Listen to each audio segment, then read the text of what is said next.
नमस्कार, MPSC exam मंत्रामध्ये आपलं स्वागत आहे. कालच आपला झालेला जो पेपर आहे इंग्लिश ग्रुप सी मेन्सचा, त्यातल्या इंग्लिशच्या सेक्शनचा आपण आज एक्सप्लेनेशन बघणार आहोत. सुरू करूयात. प्रश्न 51वा म्हणजे इंग्रजीचा पहिला प्रश्न. Choose the synonym of the underline word. At the time of my retirement I do not have malice towards my colleagues. आता मेलाइज या शब्दाबद्दल आपल्याला सिनॉनिम शोधायचा आहे त्याचा. आता मेलाइज हा शब्द तुम्ही ऐकला असेल, जर तुमच्या वोकॅब्युलरीचा तो पार्ट असेल तर व्हेरी वेल अँड गुड, तुम्हाला अजिबात वेळ लागणार नाही समजायला काय उत्तर आहे त्याचं. पण आपण अज्युम करूयात की हा मेलाइज हा शब्द तुम्ही ऐकलेला नाही, आधी तुम्ही पहिल्यांदाच ऐकताय. तर मेलाइज या शब्दाचा आपल्याला इथं सिनॉनिम शोधायचं आहे. खाली बघूयात ऑप्शन्स काय काय. पहिला आहे अफेक्शन, दुसरा आहे ॲनिमॉसिटी, तिसरा आहे लव आणि चौथा आहे डिवोशन. आता अफेक्शन आणि लव ह्या दोन्हीचा अर्थ सेम आहे, सिनॉनिम्स आहेत. डिवोशन भक्ती हा पण अफेक्शन लव याच कॅटेगरीमध्ये जाणारा शब्द आहे. तर हे तीनही शब्द जर सिमिलर आहेत तर हे तीनही या मेलाइजचा समानार्थी शब्द होऊ शकत नाहीत. त्याच्यामुळे मेलाइजचा समानार्थी शब्द आपल्याला अफेक्शन कट करायचा ऑप्शन, लव कट करायचा आणि डिवोशन सुद्धा कट करायचा आहे. मग आपल्याकडे एकच ऑप्शन उरतो, ॲनिमॉसिटी. मेलाइजचा अर्थ आहे, मेलाइज म्हणजे वाईट भावना. जे मॅलेशियस हा शब्द आपण बघतो, मॅलेशियस इंटेन्शन्स, हा मॅलेशियस शब्द मेलाइज पासून तयार झालेला आहे. आणि ॲनिमॉसिटी म्हणजे शत्रुत्व.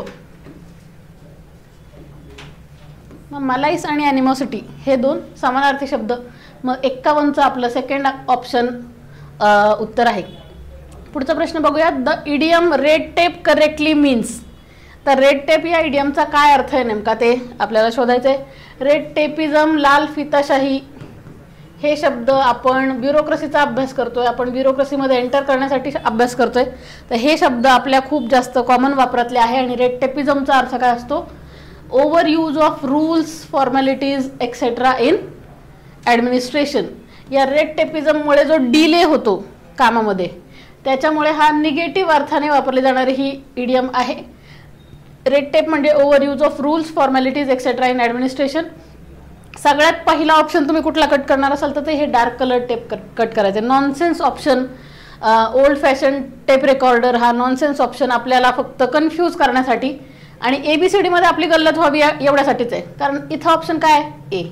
आणि खाली बघितलं तर ए कुठं आहे, चौथ्या ऑप्शनला. मार्क करताना गडबड होऊ शकते. आपलं काय आन्सर आहे, सी. आणि सी कुठे दिसतोय आपल्याला, तिसऱ्या नंबरला. आपलं थर्ड ऑप्शन हा करेक्ट आन्सर आहे. The word which replaces the phrase one who hates woman correctly is. तर वन हू हेट्स वुमनचा आपल्याला अर्थ शोधायचा आहे. खाली बघूयात काय काय. मिसोगॅमिस्ट, मिसोगायनिस्ट, मिसॅन्थ्रोप, मोनोगायनिस्ट. आता सगळ्यात पहिलं आपल्याला काय बघायचं आहे, हेट म्हणजे काय. हेट म्हणजे हेटसाठी आपण कुठलं प्रिफिक्स वापरतो तर miss.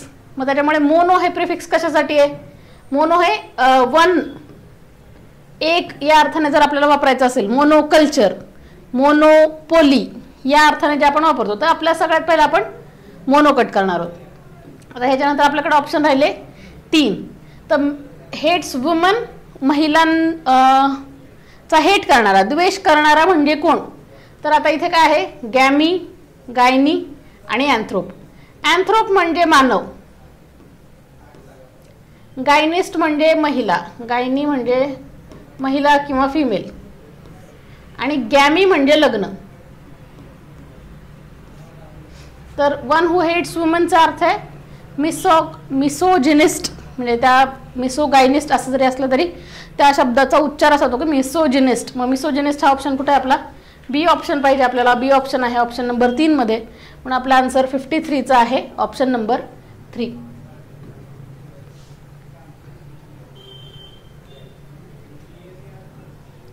Identify the sentence in which the idiom a white elephant is used correctly.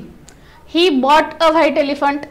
The government's plan to build a new dam has been criticised as white elephant. A journey by air is a white elephant for the ordinary. A white elephant is one of the rarest species today. आता आपल्याला काय सांगितलंय, अ white elephant या इडियमचा वापर करा. अ white elephant ह्या फ्रेजचा वापर करा असं आपल्याला म्हटलंय का? नाही. जर फ्रेज वापरायची असती तर सगळीच वाक्य बरोबर असती, पण आपल्याला अ व्हाईट एलिफंटचा इडियम म्हणून वापर करायचा आहे. अ व्हाईट एलिफंट म्हणजे पांढरा हत्ती, आणि पांढरा हत्ती ही इडियम आपण मराठीमध्ये देखील वापरतो. अशी गोष्ट जी खर्चिक आहे पण जिचा उपयोग काहीच नाही, अशी गोष्ट म्हणजे पांढरा हत्ती. He bought a white elephant, cut करा, नॉनसेन्स ऑप्शन आहे. A white elephant is one of the rarest species, cut करा, नॉनसेन्स ऑप्शन आहे. आता आपल्याकडे ऑप्शन्स उरले 2, आणि आता आपण खाली बघितलं ऑप्शन्समध्ये, आन्सर ऑप्शन्समध्ये, तर आपल्याला काय दिसतंय?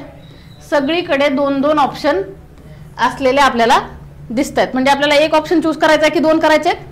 2 ऑप्शन चूज करायचे. त्याच्यामुळे आपल्याला याच्यामध्ये कन्फ्यूज व्हायची गरज आहे का? बी चूज करू का सी? नाही. आपल्याला असं बघायचं बी आणि सी दोन्ही असलेला ऑप्शन कुठे आहे? तर ऑप्शन नंबर 2 मध्ये बी आणि सी दोन्ही ऑप्शन्स आहेत. आपण वाक्य वाचूयात काय आहेत. The government's plan to build a new dam has been criticised as a white elephant. म्हणजे असा नवीन धरण त्या गव्हर्नमेंटने जे बांधण्याचा निर्णय घेतलेला आहे तो पांढरा हत्ती ठरलेला आहे निर्णय, कारण त्याच्यावर खर्च भरपूर होतो आणि उपयोग काहीच नाही. A journey by air is white elephant for the ordinary. म्हणजे हवेने प्रवास करणे, म्हणजे विमानाने प्रवास करणे हे सामान्य माणसांसाठी खर्चिक आहे आणि उपयोगाचं नाही. बी आणि सी हे आपले दोन्ही ऑप्शन करेक्ट आहेत. Option number 2. 55 नंबरचा प्रश्न बघूयात. Identify the correct meaning of underline phrase in the given sentence. Even after 3 meetings, the negotiation are at a standstill. Even after 3 meetings म्हणजे 3 मीटिंग्स झाल्यानंतर सुद्धा नेगोसिएशन्स काय आहेत? स्टँड स्टिलवर आहेत. स्टँड स्टिलवर काय आहेत म्हणजे काय काय खाली बघूयात. Finalised, unable to go on, up to the mark, to the point. Up to the mark आणि टू द पॉइंटचा अर्थ सेम आहे, आणि स्टँड स्टिलचा अर्थ काय होतो? खोळंबा होणे किंवा एखाद्या ठिकाणी थांबून राहणे. आपल्यासाठी अर्थ आहे option number B, unable to go on. B कुठे सापडतो? बी आहे आपल्याकडे ऑप्शन नंबर 3 मध्ये. 55चं उत्तर 3 आहे. खूप जास्त डोकं लावून याच्यात काहीतरी अवघड असेल असा विचार न करता सरळ सरळ जो अर्थ आहे ते त्याचं उत्तर आहे. The correct passive voice of the sentence. People have seen wolves in the streets. बघूयात काय आहे. People have seen wolves in the street. याला पॅसिव्ह व्हॉइस मध्ये करायचं आहे. आता people have seen wolves in the street मध्ये कर्ता कोण आहे? कर्ता people आहे, आणि क्रिया कोणावर होतीये? तर wolves वर होतीये. आपल्याला पॅसिव्ह व्हॉइस चेंज करताना आपल्याला काय करायचं आहे? कर्त्याची जागा बदलायची आहे, आणि क्रिया ही पॅसिव्ह झाली पाहिजे. म्हणजे ॲक्टिव्हली तो करता ती क्रिया करतोय असं नाही व्हायला पाहिजे. आता पीपल हॅव सीन वुल्फ्स. आता सगळ्यात पहिलं आपल्याला काय करायचं आहे? वुल्फ्सला कर्त्याच्या जागी आणायचं आहे. कुठे कुठे आहे बघूया. 1 2 3 4, 4ही जागी वुल्फ्स कर्त्याच्या जागी आहेत, म्हणजे कुठलाच ऑप्शन आपला कट झाला नाही. पीपल कर्माच्या जागी आलेले आहेत का? सगळीकडं सेमच आहे.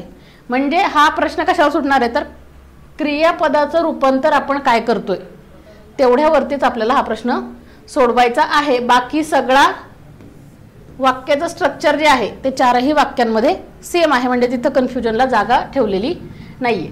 हॅव सीनचं काय करणार आपण? हॅव सीनचं आपण रूपांतर जेव्हा करणार त्यावेळी काय करतो? Were seen, has been seen, have been seen, were being seen. तर हॅव सीनचं रूपांतरण होणार आहे हॅव बीन सीन.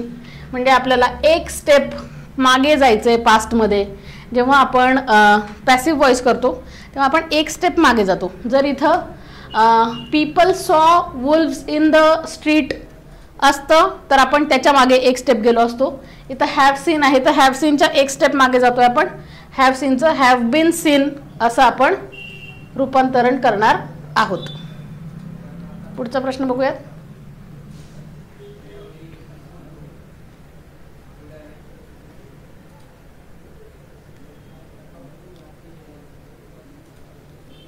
पुढचा प्रश्न आहे 57.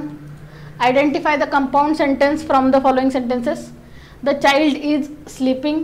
ही was tired so he went to bed early. Although it was cold she went for a walk.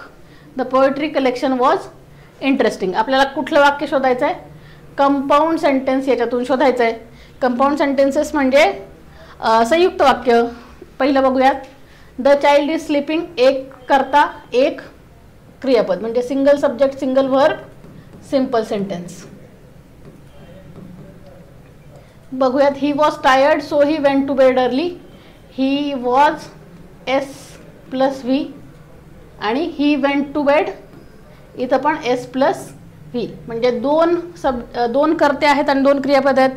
He Rachana simple वाक्य सोडून दुसरी म्हणजे एकतर मिश्र असू शकते किंवा संयुक्त असू शकते. कंपाऊंड किंवा कॉम्प्लेक्स दोन्ही असू शकते.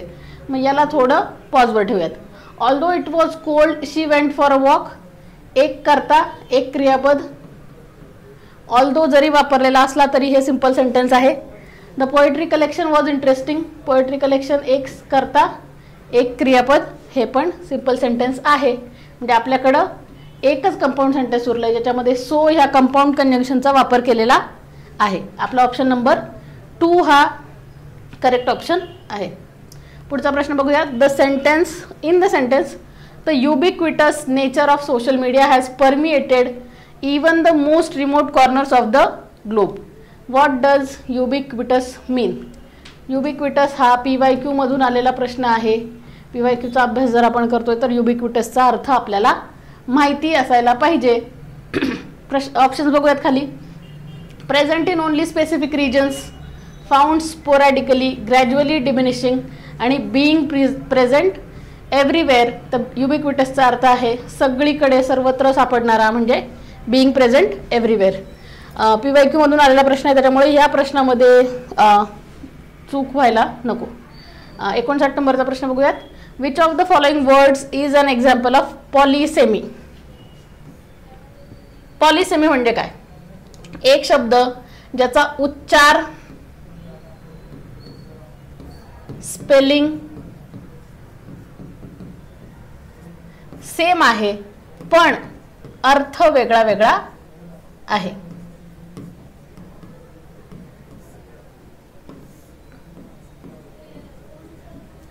बघूयात. Big and small, bank, financial institute and river bank, dog and cat, happy and sad. मग पॉलिसेमी कुठला आहे? तर पॉलिसेमी आपण बघू शकतो बी ओनली हे पॉलिसेमी आहे. हा प्रश्न अवघड याच्यामुळे होत नाही की याच्यामधनं तुम्ही चूज करू शकत नाही. हा प्रश्न अवघड तेव्हाच होतो जर तुम्हाला पॉलिसेमी या शब्दाचाच अर्थ म्हणजे प्रश्नच तुम्हाला जर नीट समजला नाही तरच तुमचं उत्तर चुकू शकतं. अदरवाईज उत्तर चुकण्याचे चान्सेस नाहीत. Which is the noun forming suffix for the word disinfect? आता हा प्रश्न बघूयात काय आहे.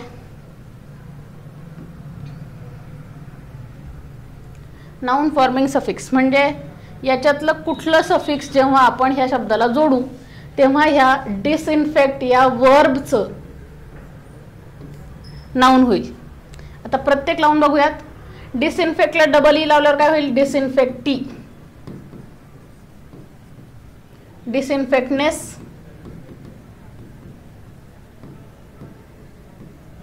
डिसइन्फेक्टमेंट,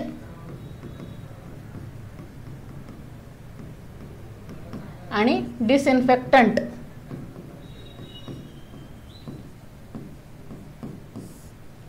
आपण कॉमनली खूप हा शब्द वापरतो त्याच्यामुळे या प्रश्नात देखील चूक होण्याची शक्यता नाही. डिसइन्फेक्टंट हा शब्द आपल्या रोजच्या वापरातला आहे. डिसइन्फेक्टंट म्हणजे ANT हे जे सफिक्स आहे त्याच्याने डिसइन्फेक्टचं नाउन होणार आहे डिसइन्फेक्टंट. ऑप्शन नंबर कुठला आहे? Option number 2 only D is the suffix. पुढचा प्रश्न बघूया. The patient has turn the corner, identify the correct meaning of the underlined idiom, change for the worse, change the position, past a critical point, turn to destruction. The patient has turn the corner. आता जर तुम्ही हा idiom कधी आधी ऐकलेला नाही आणि या वर्षीचा पेपर जर आपण बघितला तर वोकॅबलरी ग्रुप सीच्या मानाने मॉडरेट टू डिफिकल्टकडे जाणारे आपल्याला दिसते. अदरवाईज ग्रॅमरचे जे प्रश्न आहेत ते जे आपण बघतोय ते ग्रॅमरचे प्रश्न बऱ्यापैकी सोपे आलेले आहेत. ग्रॅमरचे प्रश्न सुटण्यासारखे होते.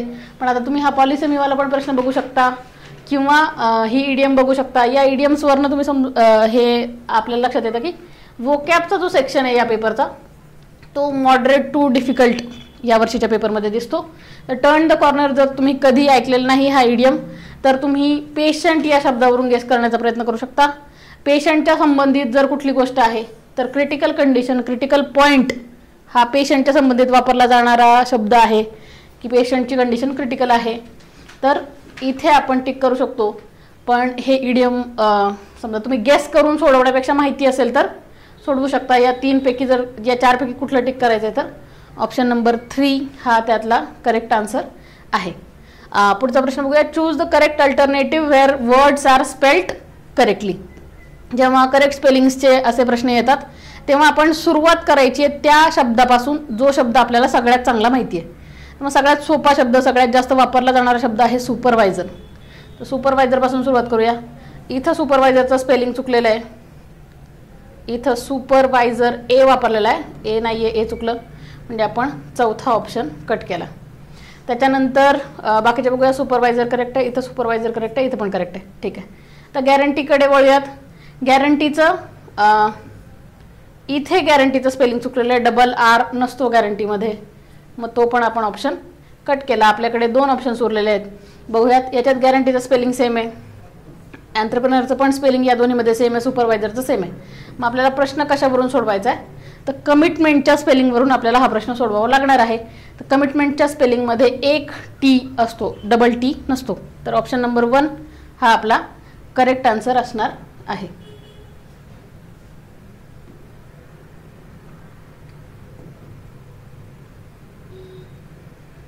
पुढचा प्रश्न बघूयात. प्रश्न क्रमांक 63. Identify the linguistic concept for the following examples. Lead, metal, led, dogs led. आता हे जे आहे लेड, जे कुत्र्याचा पट्टा असतो ज्याला धरून त्याला कुत्र्याला वॉक करवलं जातं किंवा त्याला चालवलं जातं त्याला लेड असं म्हणतात. तर आता हे दोन्ही सिमिलर स्पेलिंग असलेले, सिमिलर दिसणारे हे शब्द आहेत. आणि आपण आत्ताच एक प्रश्न बघितला तो पॉलिसेमीचा प्रश्न होता. पण याच्यामध्ये एक गोष्ट वेगळी आहे की या लीडचं, जो मेटलवाला लीड आहे आणि या लेडचं स्पेलिंग जरी सेम असलं तरी त्यांचा उच्चार वेगळा आहे.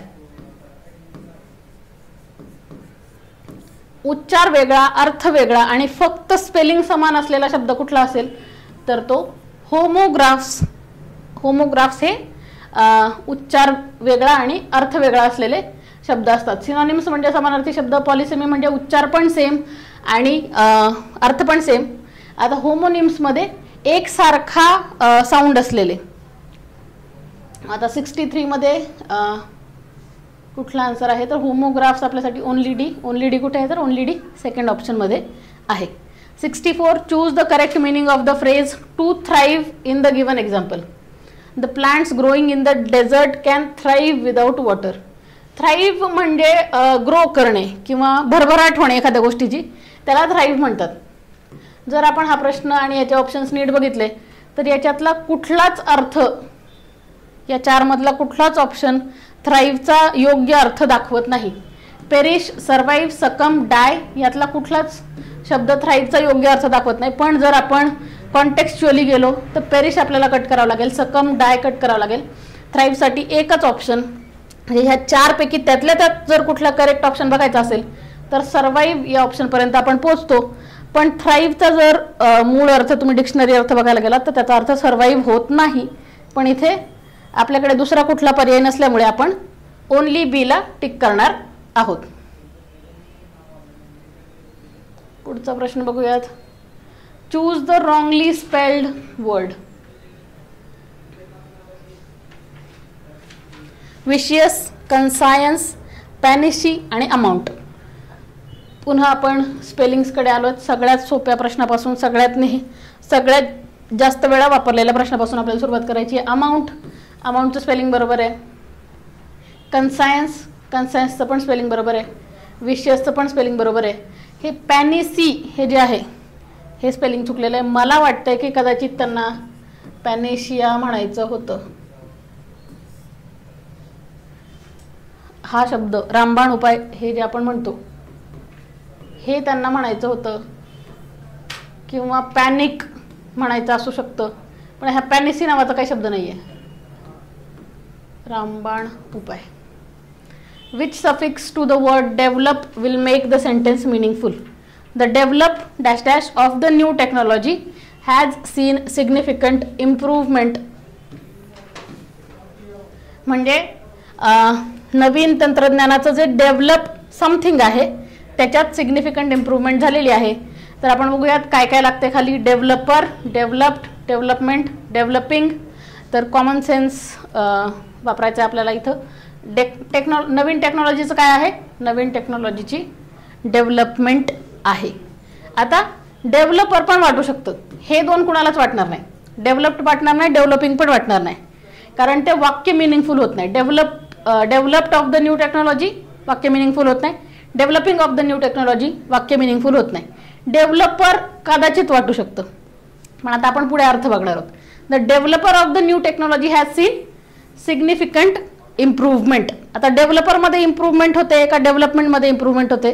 तर डेव्हलपमेंटमध्ये इम्प्रूव्हमेंट होणार आहे. त्यामुळं ER हा सुद्धा ऑप्शन आपल्याला लिहायचा नाही आहे. ऑप्शन आहे आपला C, आणि C आहे टू ओनलीमध्ये. आता आपण एवढे प्रश्न, आता 66 पर्यंत आलो आपण. याच्यात काय लक्षात आलं तुमच्या?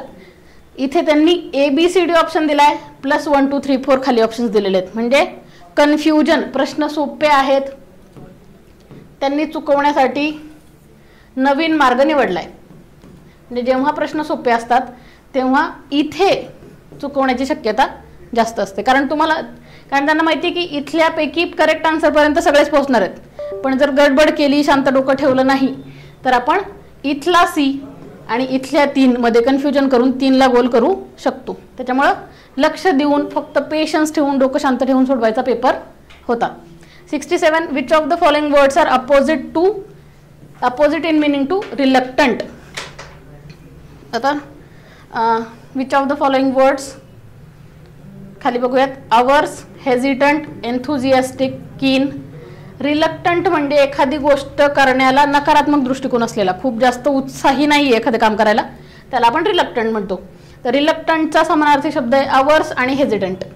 आणि एन्थुझियास्टिक आणि कीन म्हणजे उत्साही, एखादं काम करायला खूप तयार असणारा, उत्साही असणारा म्हणजे एन्थुझियास्टिक आणि कीन. त्याच्यामुळे C आणि D हे आपले 67चे अपोजिट मीनिंग असलेले शब्द आहेत.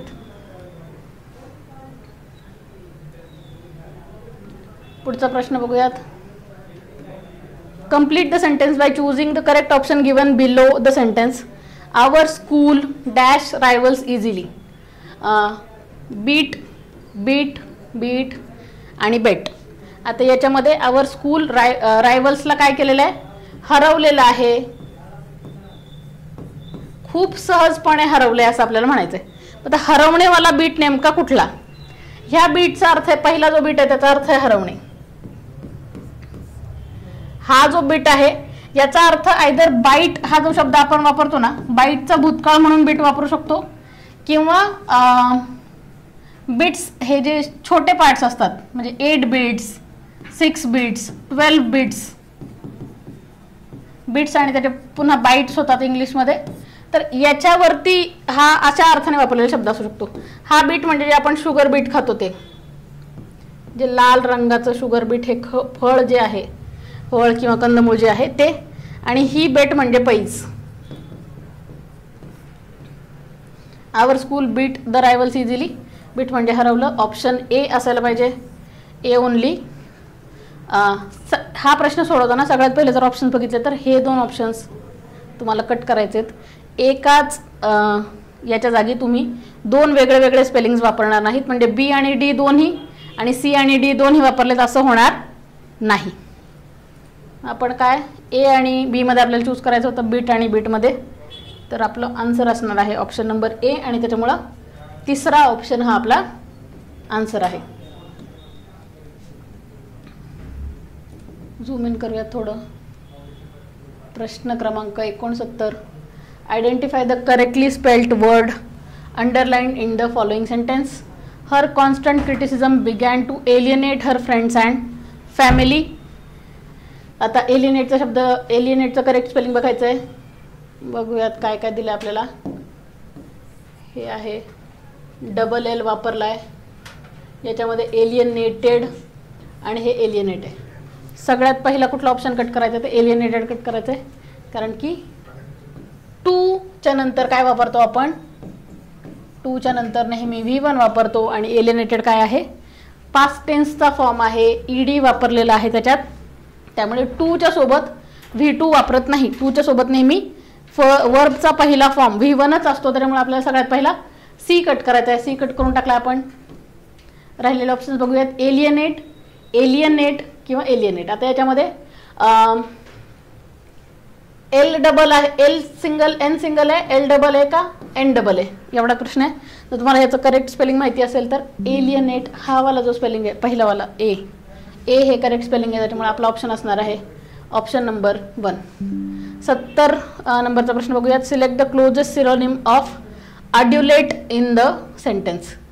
Despite his peers' disdain, he continued to adulate influential figures, seeking their favor. आता हा शब्द तुम्ही आधी ऐकलेला असेल, व्हेरी वेल, व्हेरी गुड. जर आधी ऐकलेला नसेल तर he continued to adulate influential figures, seeking their favor. म्हणजे ॲड्युलेट म्हणजे काहीतरी पॉझिटिव्ह आहे, काहीतरी पॉझिटिव्ह किंवा काहीतरी या व्यक्तींशी रिलेटेड केलं आहे ज्याच्यानी फेवर पाहिजेत, म्हणजे त्यांच्याकडून आपलं काहीतरी काम करून घ्यायचं आहे, आपलं फेवरचं काहीतरी काम आपल्याला करून घ्यायचं आहे, तर मग ॲड्युलेट करावं लागेल. ॲड्युलेट करायचं म्हणजे काय, निग्लेक्ट करून चालेल का, एखाद्या इन्फ्लुएन्शियल फिगरला तुम्ही निग्लेक्ट केलं तर तुमचं फेवर मला काम होईल का, नाही. अपोज करून चालेल का, नाही. डिराईड करून चालेल का, डिराईड म्हणजे एखाद्या माणसाचा अपमान करणे किंवा त्याला खाली दाखवणे.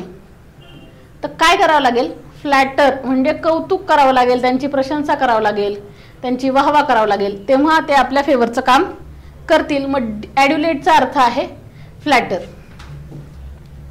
तुम्हाला जरी त्या शब्दाचा परफेक्ट अर्थ माहिती नसेल तरी तुम्ही वाक्याच्या संदर्भात त्याचा अर्थ कॉन्टेक्स्टनुसार लक्षात घेऊन तो प्रश्न सोडवू शकता. त्यासाठीच ते वाक्य तिथं दिलेलं आहे. अदरवाईज तुम्हाला डायरेक्ट असं पण म्हटलं असतं की ॲड्युलेटचा सिनोनिम सांगा, मग हा प्रश्न अवघड झाला असता, कारण मग ॲड्युलेटशी रिलेटेड आपल्याकडे काही कॉन्टेक्स्टच नाही, आपल्याला डायरेक्ट गॅस करायचं ॲड्युलेट काय आहे. एकतर तुम्ही ॲड्युलेट ऐकलं असेल किंवा नसेल, त्याच्यावरून तुमचा प्रश्न सुटणार आहे किंवा नाही सुटणार आहे. पण आता इथं काय दिलं आपल्याला, कॉन्टेक्स्ट दिलं, आपल्याला एक वाक्य दिलं, त्याच्यावरून आपण अर्थपर्यंत पोहोचू शकतो, गॅस करू शकतो. 71वा प्रश्न बघूया. The decision has baffled the cast and crew of the film. Select the correct opposite word of the underline. आता baffled म्हणजे कन्फ्यूज करणे, आणि कन्फ्यूज करण्याचा विरुद्धार्थी शब्द आपल्याला इथे शोधायचा आहे. बॅफल्डचा समानार्थी शब्द आहे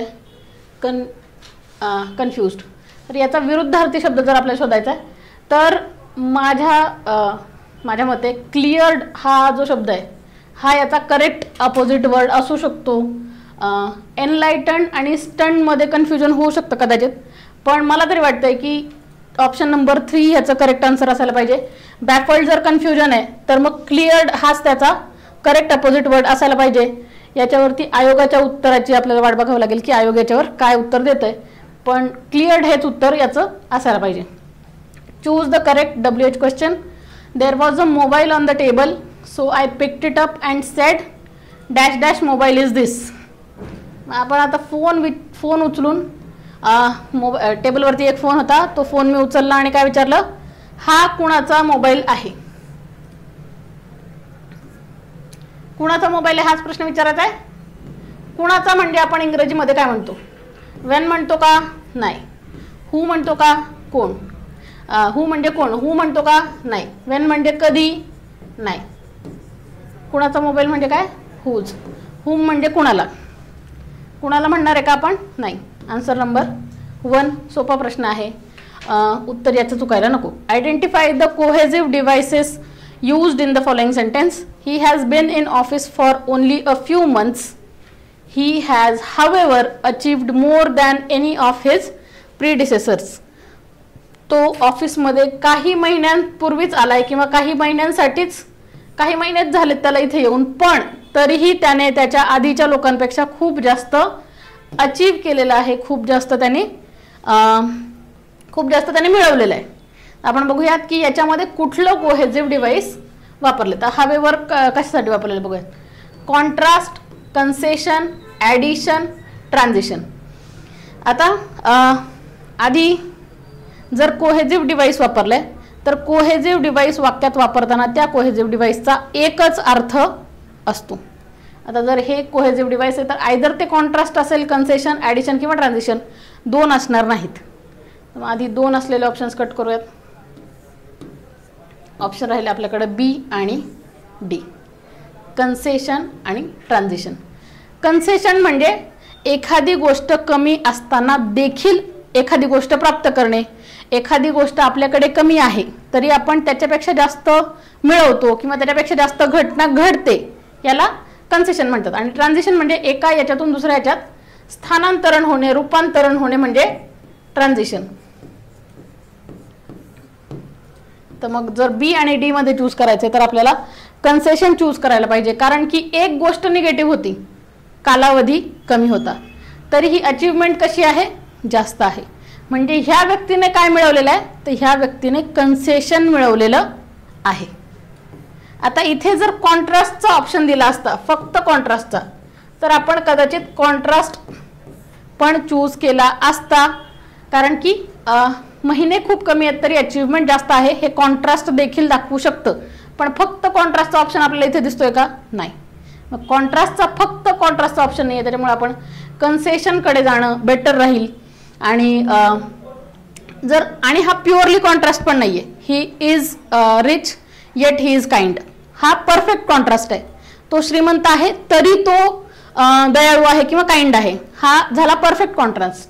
इथे आपण परफेक्ट कॉन्ट्रास्ट न बघता आपण इथे कन्सेशन हे कोहेजिव्ह डिव्हाइस बघतोय, त्याच्यामुळे आपल्याला बी ऑप्शनकडे जावं लागेल आणि बी आहे सेकंड ऑप्शन मध्ये. पुढचा प्रश्न बघूयात. Identify the indirect narration of the following sentence. Where do you want to go now, he said to me. आता खालचे ऑप्शन्स वाचूयात काय काय आहेत आपल्याकडे. He asked I want to go at the time, at that time. He asked me where I wanted to go then. He asked whether I wanted to go then. He question me about where I wanted to go then. आता आपण बघूयात. सगळ्यात पहिलं double inverted comma काढायचा आहे आणि हे जे इंटरोगेटिव्ह सेंटेन्स आहे म्हणजे प्रश्नार्थक जे वाक्य आहे त्याला आपल्याला कन्वर्ट करायचं आहे साध्या सेंटेन्समध्ये. साध्या सेंटेन्समध्ये कन्वर्ट करायला आपल्याला ही सेड टू मी आणि हे क्वेश्चन मार्कवालं वाक्य याला जोडावं लागेल. तर जोडलेलं कुठे बघूयात. He asked I want to go at the time, इथे जोडलंय का, नाही. म्हणजे ह्या वाक्याचा अर्थ पूर्ण होत नाही, ह्या वाक्याची रचना चुकलेली आहे. He asked me where I wanted to go then. आता इथं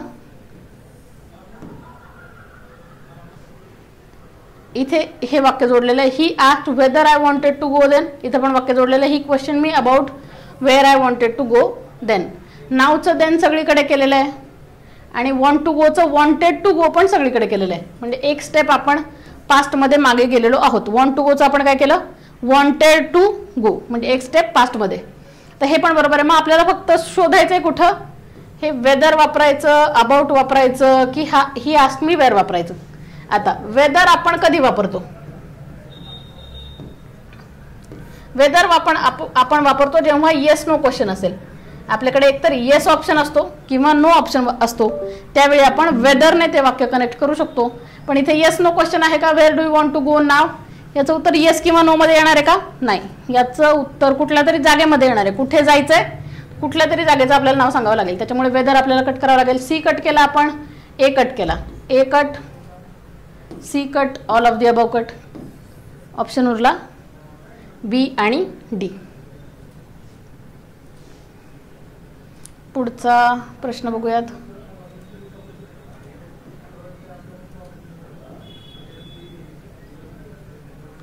change the following into the superlative degree. Prevention is better than cure. आता इथे कुठली आहे आपल्याकडे, आहे गुड, बेटर आणि बेस्ट. हे आहे ऑर्डिनरी सेंटेन्स, हे आहे कंपॅरेटिव्ह, हे आणि हे आहे सुपरलेटिव्ह सेंटेन्स. आता बेटरचं आपल्याला काय करायचं आहे, बेस्ट. बेटर कट केला, गुड कट केला, बेस्ट, बेटर कट केला. म्हणजे वाक्याची रचना देखील तुम्हाला बघायची गरज नाही, वाक्य किती बरोबर आहे किती चुकलं आहे, वर्ब बरोबर आहे का, नाऊन बरोबर आहे का, काही बघायची गरज नाही. फक्त डिग्री कुठं सुपरलेटिव्ह केलेली आहे तेवढ्यावरूनच आपला प्रश्न सुटणार आहे. आणि आपलं उत्तर आलं ओनली सी हे आन्सर आहे. हा देखील सोप्या कॅटेगरीमधला प्रश्न होता. Identify from the following sentence which with the correct use of preposition. He insisted to leave immediately. He insisted for leaving immediately. He insisted on leaving immediately. He insisted upon leaving immediately. तर insisted च्या सोबत on असतं. insist on एखाद्या गोष्टीवर जोर देणे म्हणजे insist on. तर on असणार आहे आपलं उत्तर. सी ओनली ऑप्शन नंबर 3 आपला आन्सर असणार आहे. हे प्रेपोजिशन सोबत कुठले शब्द जातात, bring out, bring about, bring on, हे सगळे आपल्याला माहिती असायला पाहिजेत. पुढचा प्रश्न बघूयात. Identify the correct sentence in the past perfect continuous tense from the options given below. हा पण अगदी सोपा आपल्या माहितीतला, फक्त जर तुम्ही रचना बघितली तर सुटेल असा प्रश्न आहे. याच्यामध्ये अजिबात ट्रिक काही वापरलेली नाही आहे. I worked at the office until I got promoted. I was working. Worked at the office. Had been working. आपल्याला काय पाहिजे, पास्ट परफेक्ट कंटिन्युअस. आता तुम्हाला जरी हे पास्ट परफेक्ट कंटिन्युअस पर्यंत पोहोचायला त्रास होत असेल तर सगळ्यात पहिलं कंटिन्युअस पासून सुरू करूयात. वर्क कट झाला, वर्क कट झाला, वर्किंग आहे, वर्किंग आहे, कंटिन्युअस आहे. पास्ट परफेक्ट पाहिजे, वॉज पाहिजे का हॅड बीन, सोपा प्रश्न आहे. चौथा आपला आन्सर उत्तर असणार आहे हॅड बीन वर्किंग. हे पास्ट परफेक्ट कंटिन्युअस टेन्स आहे. 78वा प्रश्न बघूया. Identify the meaning of preposition underline in the sentence we camp there for the summer. म्हणजे उन्हाळ्यापुरतं आम्ही तिथं कॅम्पिंग केलं. आता फॉर द समर या फॉर कुठल्या अर्थाने वापरलाय, sometime, all through, ever, across. We camp there for the summer म्हणजे उन्हाळ्यासाठी, उन्हाळ्यासाठी म्हणजे सबंध उन्हाळ्यासाठी तिथं कॅम्प आपण केलेला आहे किंवा तिथं कॅम्प आम्ही केला आहे. तर ऑल थ्रू हे आन्सर इथं अर्थानुसार बरोबर आहे. पुढचा प्रश्न बघूयात.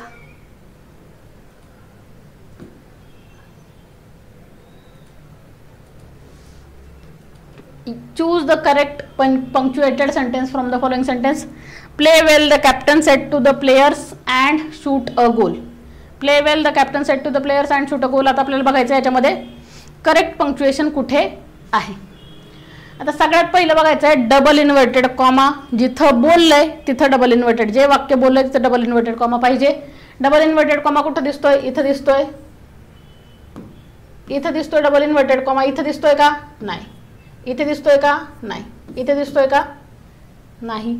पहिल्याच नियमानुसार आपला प्रश्न सुटलेला आहे. Play well, the captain said to the players. Captain प्लेयर्सला काय म्हणलाय, चांगलं खेळा. प्ले वेल, तिथे डबल इन्व्हर्टेड कॉमा कुठे वापरलाय, एकाच वाक्यात वापरलाय. म्हणजे आपला प्रश्न सोडवणं आणखी इथे यांनी सोपं केलेलं आहे. ओनली ए हा ऑप्शन आहे आणि 80चं उत्तर 1 हे उत्तर येणार आहे. Identify the complex sentences from the following. 81वा प्रश्न. The night is dark and I am far from home. As long as I am in the company of Mahi, I feel very happy, but I become sad when she is away from me. A bird in the hand is worth 2 in the bush. I believed that she had married the person whom she had loved. पहिला वाक्य बघूया. The night is dark and I am far from home. And वापरलाय. and कुठलं conjunction आहे, compound conjunction आहे. आणि हे कुठलं सेंटेन्स आहे, कंपाऊंड सेंटेन्स आहे. As long as I am in the company of Mahi, I feel very happy. तर हे कुठलं सेंटेन्स आहे, तर हे कॉम्प्लेक्स सेंटेन्स आहे. हे कुठलं कंजंक्शन आहे, कंपाऊंड कंजंक्शन आहे. मग हे वाक्य कुठलं आहे, तर हे कॉम्प्लेक्स कंपाऊंड वाक्य आहे. A bird in the hand is worth 2 in the bush. A bird in the hand is, एक सब्जेक्ट आहे, एक वर्ब आहे, म्हणजे हे सिंपल सेंटेन्स आहे. मग आता आपण सगळ्यात पहिलं कट केला ए, त्याच्यानंतर सी कट करूयात. आपल्याकडे ऑप्शन्स उरले 2, बी आणि D. I believe that she had married the person whom she had loved. That हे वाक्य आहे कॉम्प्लेक्स, कारण दॅट हा कुठला कंजंक्शन आहे, कॉम्प्लेक्स कंजंक्शन आहे. तर मग आपल्याकडे 2 ऑप्शन्स आहेत, बी आणि डी. तर बी काय आहे, बी मध्ये एक कंपाऊंड वाक्य आहे आणि एक कॉम्प्लेक्स कंजंक्शन तिथे वापरलेलं आहे. बट आणि हे एक कॉम्प्लेक्स वाक्य आणि तिथे कंपाऊंड कंजंक्शन वापरलेलं आहे. आणि I become sad when she is away from me हे सुद्धा कंपाऊंड कॉम्प्लेक्स सेंटेन्स आहे. त्या 2 कॉम्प्लेक्स सेंटेन्सेसला एका कंपाऊंड कंजंक्शननी त्यांनी जोडलेलं आहे, त्यामुळे ते कॉम्प्लेक्स कंपाऊंड सेंटेन्स होतं. आपल्याला इथे फक्त कॉम्प्लेक्स सेंटेन्स शोधायला सांगितलंय, तर आपला आन्सर असणार आहे only D.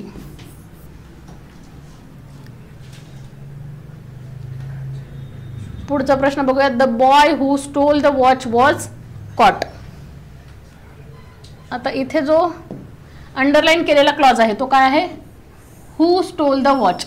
Who stole the watch कशाबद्दल जास्त माहिती देत आहे, तर द बॉय बद्दल माहिती देत आहे. आणि माहिती देणारा, विशेष माहिती सांगणारा एखाद्या नाउन बद्दल विशेष माहिती सांगणारा क्लॉज कुठला क्लॉज असतो, तर तो रिलेटिव्ह क्लॉज किंवा ॲडजेक्टिव्ह क्लॉज असतो.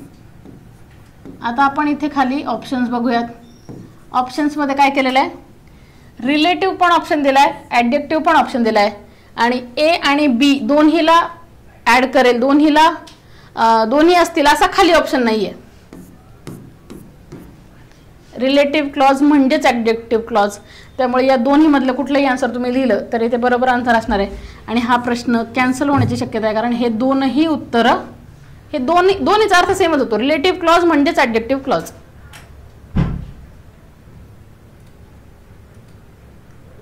पुढचा प्रश्न बघूया. Read the following sentence with the jumbled words. Which of the following is a meaningful sentence framed by putting the above jumbled words in the logical order. Are read all over Shakespeare, the world, the plays of. आता सगळ्यात पहिला आपण arrange करूया all over the world. All over the world बघूयात. All over the world कुठे आहेत, all over the world, all over the world. हां ठीक आहे, हे केलं. आपल्याकडे 2 ऑप्शन्स आहेत. The plays of Shakespeare are read all over the world, the plays of Shakespeare are all over the world are read. आपल्याला कळतंय रचनेनुसार the plays of Shakespeare are read all over the world म्हणजे C हा option असायला पाहिजे, only C हे answer असायला पाहिजे. पण हा प्रश्न देखील कॅन्सल होण्याची शक्यता आहे, कारण की जेव्हा आपण एखाद्या व्यक्तीबद्दल बोलतो त्यावेळी द प्लेज ऑफ शेक्सपियर असं म्हणत नाही, तर शेक्सपियर्स प्लेज म्हणजे अपॉस्ट्रॉफी एस हे असं शेक्सपियर्स प्लेज असं आपण म्हणतो. आणि जेव्हा एखाद्या निर्जीव वस्तूबद्दल आपण बोलत असतो तेव्हा आपण ऑफ वापरतो. म्हणजे जर खुर्चीचा पाय आपल्याला म्हणायचा आहे तर लेग ऑफ द चेअर असं म्हणू शकतो. द प्लेज ऑफ शेक्सपियर ही वाक्यरचना किंवा ही वापरण्याची फ्रेज चुकलेली आहे, त्यामुळे हा प्रश्न देखील कॅन्सल होऊ शकतो. जर कॅन्सल नाही झाला तर सी हे याचा आन्सर नंबर 4 बरोबर असायला पाहिजे, कारण की हा ऑर्डर करेक्ट आहे.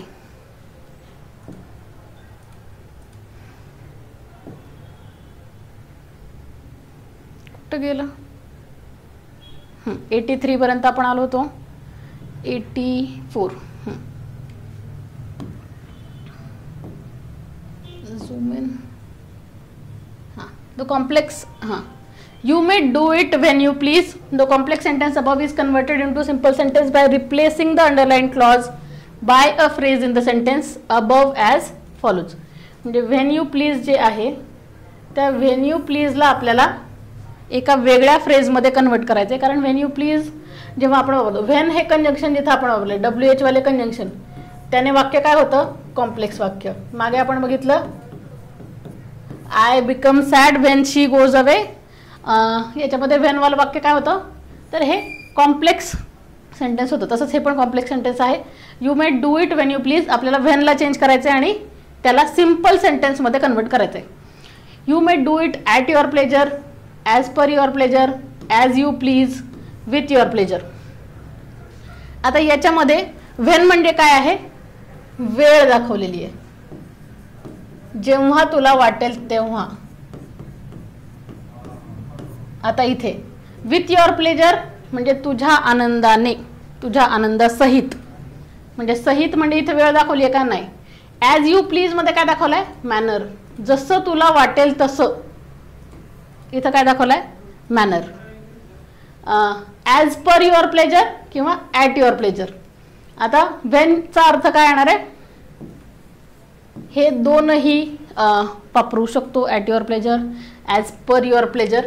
पण आपल्याला एकच ऑप्शन चूज करायचं आहे, तर त्या दोनमध्ये बेटर ऑप्शन कुठला आहे, you may do it as per your pleasure, as per your time, as per your convenience, as per जेव्हा तुला वाटेल तेव्हा. मग जेव्हा या शब्दासाठी जर आपल्याला रिप्लेस करणारा शब्द कुठला शोधायचा असेल तर ॲज पर हा जेव्हाला रिप्लेस करू शकतो.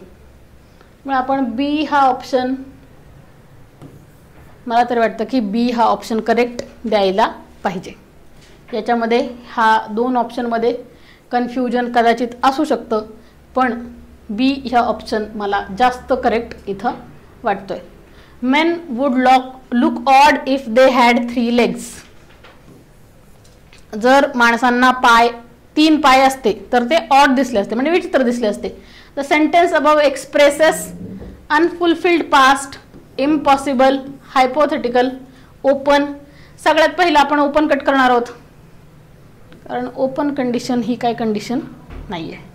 अनफुलफिल्ड पास्ट आहे का, नाही, म्हणजे अशी घटना जी पास्टमध्ये घडू शकली असती पण घडली नाही, असं आहे का. माणसांना 3 पाय पास्टमध्ये होते का, कधी नव्हते. मग ए पण आपण कट करणार आहोत, डी आपण कट केलंय, सी आणि बी मध्ये आपल्याला शोधायचं आहे इम्पॉसिबल किंवा हायपोथेटिकल. आता याच्यामध्ये हायपोथेटिकल कडे जाण्याचा कल जास्त आहे, कारण हायपोथेटिकल ही इमॅजिनरी सिच्युएशन आहे. असं असतं तर, मला पंख असते तर, मला पंख असते तर ही जशी हायपोथिसिस आहे, इमॅजिनेशन आहे, तसंच हे माणसांना 3 पाय असते तर हे हायपोथिसिस आहे, इमॅजिनेशन आहे. इम्पॉसिबल कंडिशन पण वाटू शकते, पण इम्पॉसिबल का नाहीये हे. इम्पॉसिबल म्हणजे अशी गोष्ट, जर एखादी गोष्ट पास्टमध्ये घडली असती तर फ्युचरमध्ये एक घटना घडायला स्कोप होता, पण आता पास्टमध्ये ती घटना घडली नाहीये, घटना क्रमांक ए, त्याच्यामुळे घटना क्रमांक बी ची पॉसिबिलिटी पूर्णपणे संपलेली आहे, त्यामुळे ते झालेलं काय आहे, इम्पॉसिबल. त्याच्यामुळे हायपोथेटिकल हे आन्सर जास्त करेक्ट इथे आहे. पुढचा प्रश्न बघूयात, कुठपर्यंत आलो आपण, 85. आता हे आहेत पॅराग्राफचे प्रश्न. पॅराग्राफ इथे ठीक आहे, इथे पॅराग्राफ संपला आहे आपला 90. तिथून पुढचं बघूया. What is the meaning of the phrase to grease the palm,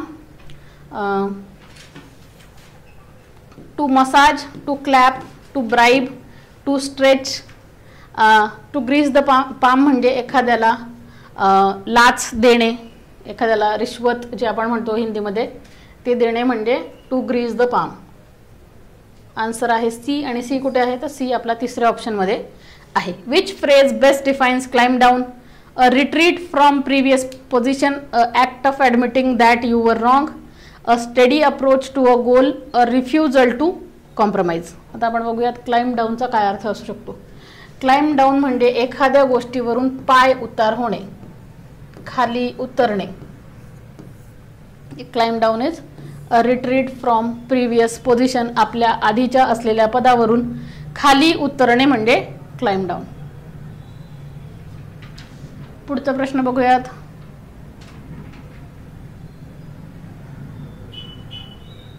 identify the correct sentence और sentences using the phrase the salt of the earth. The arrogant businessman was the salt of the earth and looked down on everyone else. The gentle teacher who took extra time to help struggling students was the salt of the earth. The firefighter who risked his life to save others was the salt of the earth. The con artist was the salt of the earth and everyone trusted him with their money.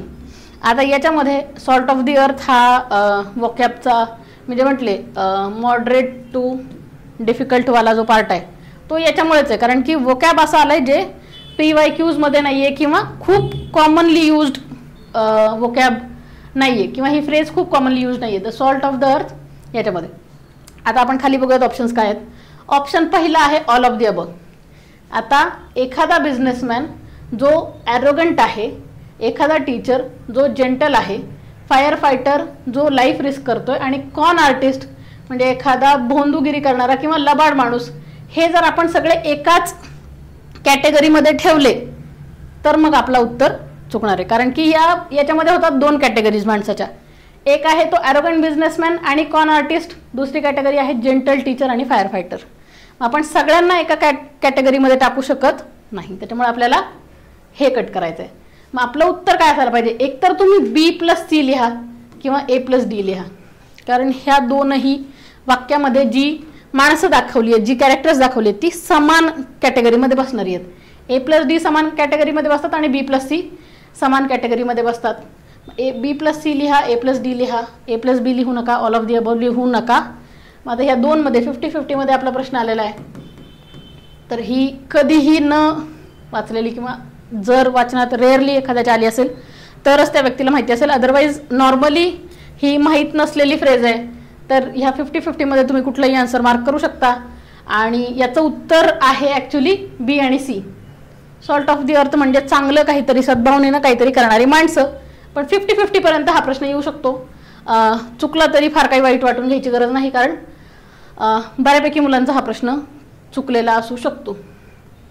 पुढचा प्रश्न बघूयात. Which of the following sentences indicate the subjunctive mood. Is he really making things difficult. Come what may we will go ahead. It is necessary for every member to run to inform himself of these rules. Run to the shop. आपल्याकडे options खाली 4ही आहेत, त्याच्यामध्ये 2-2-2 options दिलेले आहेत. आपल्याकडे 4 वाक्य आहेत आणि 2-2 ऑप्शन्स आहेत, म्हणजे आपण सगळ्यात पहिलं एलिमिनेशन करायला पाहिजे. Is he really making things difficult. प्रश्नार्थक वाक्य आहे. प्रश्नार्थक वाक्य म्हणजे indicative mood. Come what may we will go ahead. It is necessary for every member to inform of these rules. आणि रन टू द शॉप हे ऑर्डर दिलेलं वाक्य आहे. याच्यामुळे आपल्याकडे सबजंक्टिव्ह कुठले उरतात, तर सबजंक्टिव्ह उरतात हे खाली आज्ञार्थी आहे. सबजंक्टिव्ह उरतात B आणि C. ऑप्शन नंबर 2 आपला करेक्ट ऑप्शन आहे. पुढचा प्रश्न बघूयात. प्रश्न क्रमांक 95. What kind of pronoun each is in the following sentence. म्हणजे ईच कुठल्या पद्धतीनं खाली वापरलेलं आहे. Each should love his on country म्हणजे प्रत्येकाने आपल्या देशावर प्रेम करावं. ईच म्हणजे काय, reciprocal, relative, distributive, indefinite. Reciprocal म्हणजे रेसिप्रोकेट करणारी एखादी गोष्ट जेव्हा रेसिप्रोकेट होतीये ते वाला प्रोनाउन. रिलेटिव्ह प्रोनाउन म्हणजे ही रिलेटिव्ह. ईच काय आहे, ईच आहे डिस्ट्रीब्युटिव्ह प्रोनाउन. म्हणजे each should love his country म्हणजे प्रत्येकाने. ही गोष्ट ईच हे प्रोनाउन सगळ्यांसाठी वापरलेलं प्रोनाउन आहे, सिंग्युलर प्रोनाउन. त्याच्यामुळे आपला आन्सर असणार आहे डिस्ट्रीब्युटिव्ह प्रोनाउन. सी ओनली आपला आन्सर असायला पाहिजे. I wished my brother had been here. The past perfect tense in the sentence above has been used to indicate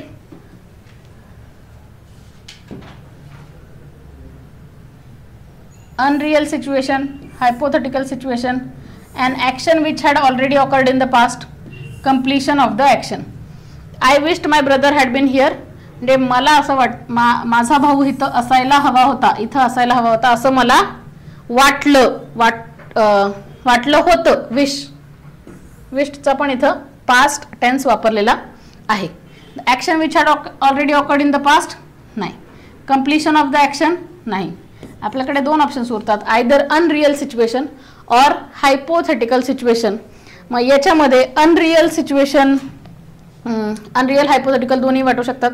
त्यातल्या त्यात ए मला जास्त करेक्ट वाटतोय. ए सोबत जाणं ऑप्शन नंबर 4 हा करेक्ट असणार आहे. हायपोथेटिकल सिच्युएशन सुद्धा उत्तर असू शकतं. या 2 ऑप्शन्समध्ये कन्फ्युजन असू शकतं. याच्यावरती आयोगाच्या उत्तराची आपल्याला वाट बघावी लागेल. तर 96चा आन्सर आयदर अनरियल पण लिहू शकता तुम्ही, हायपोथेटिकल पण लिहू शकता, पण अनरियल जास्त आहे. ही इमॅजिनरी सिच्युएशन नाही आहे. जसं आपण मागच्या प्रश्नामध्ये बघितलं होतं, इफ मेन हॅड 3 लेग्स म्हणजे माणसांना 3 पाय असते, तर ही हायपोथेटिकल सिच्युएशन वाटते, इमॅजिनरी सिच्युएशन वाटते. ही अनरियल कंडिशन आपण म्हणू शकतो. पुढचा प्रश्न बघूयात. 97. I seldom go to the movies. He always comes late to class. I never sit in the last row. The words underlined in the sentences 1, 2, 3 above exemplify adverbs of time, duration, frequency or degree. तर हे कशाचे ॲडवर्ब्स आहेत? वेळेचे आहेत का? नाही. कालावधी, किती ड्युरेशनसाठी एखादी घटना घडली आहे त्याचे आहेत का? नाही. तर हे ॲडवर्ब्स आहेत फ्रिक्वेन्सीचे, म्हणजे एखादी गोष्ट किती वारंवारितेने घडते त्याच्यासाठी वापरले जाणार आहे. ऑलवेज म्हणजे नेहमी, नेव्हर म्हणजे कधी नाही, सेल्डम म्हणजे खूप क्वचित कधीतरी वारंवारिता दाखवलेली आहे. ओनली सी हा आपला ऑप्शन उत्तर असायला पाहिजे. This is my book, this book is mine. The words underline in the sentence 1 and 2 above are respectively.